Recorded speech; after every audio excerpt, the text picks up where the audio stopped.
The U.S. and the Philippines reached an agreement today allowing American forces to operate in 4 yet-to-be-confirmed new locations across the nation. Today's move is aimed at confronting China and its focus on Taiwan, which is only a few hundred miles from one of the new locations where U.S. forces will likely operate. Another new location faces the South China Sea. Last month, the U.S. and Japan announced an agreement allowing American forces to operate on a Japanese island that is even closer to Taiwan.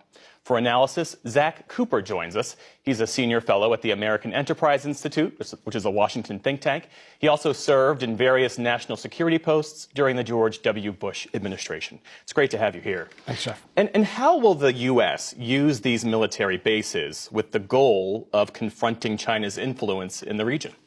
I think the objective here is to provide new assets where the United States can place its forces so that they're not so focused on just a few bases in East Asia.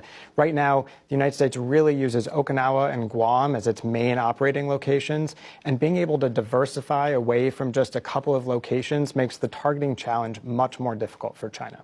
What does the Philippines get out of allowing the U.S. to expand its military footprint there? That is a politically sensitive issue, as you know, because many Filipinos see the American influence as being a vestige of colonialism. Absolutely. And look, this is really about places, not bases. So we're not talking about going back to Clark and Subic bases, big U.S. facilities in the Philippines. These are Philippine bases where U.S. forces are going to be operating sometimes, probably on a rotational basis. What the Philippines gets, and why they're asking the United States to come back in, is more of a presence in the South China Sea, for example, where the Chinese are really pushing the Philippines quite hard. And, some assistance with other things like humanitarian assistance and disaster relief, which is a big issue in the Pacific Rim.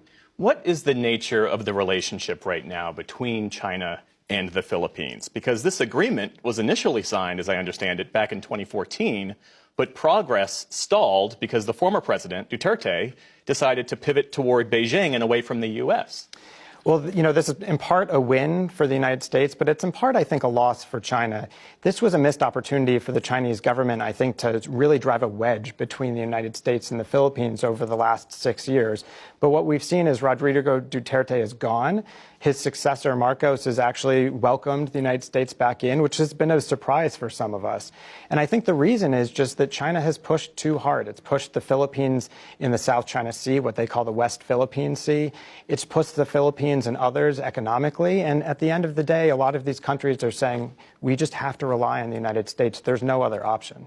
There is a debate right now about the merits of having Marines, Army forces, American troops on these islands where they are effectively isolated. It could be hard to supply them. It could be hard to medically evacuate them if that's what's necessary.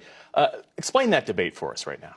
So the debate is really between what we might call stand-in forces and these outside forces. And the idea has for a long time been that the outside forces, say aircraft carriers operating from far away or long-range aircraft, might be able to strike targets in the theater, right? Maybe in the Taiwan Strait if that were necessary.